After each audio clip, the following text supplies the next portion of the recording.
ka ị na-eme nwoke na ife nwoke bụ watermelon ị na-ebecha ebecha ezumezu ya TV ekene anyị ekene anyị ọ ka o mere otu a ka ọ dị ọrụ ọzọ ogbugbu ji ọbụ ya ọmụ ka a na-akpọ maka imegbu aja na nnọọ oke dibịa enwe anara ụmụ aka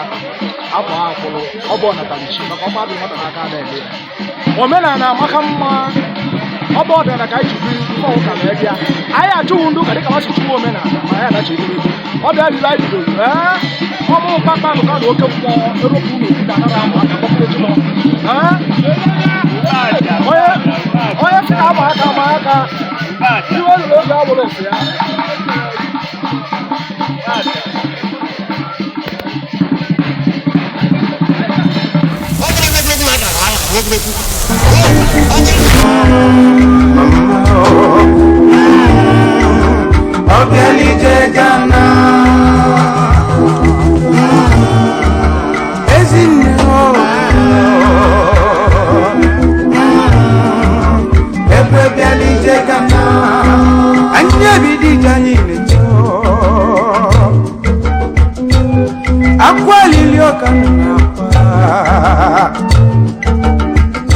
Onicha donu akansi debe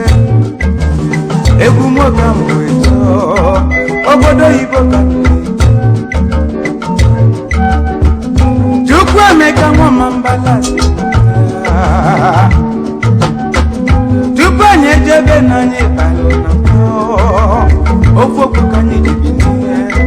ofu alonu ka anyị jeje amụna ndị egwu mụ na anyị Judeli nwoke dị onoso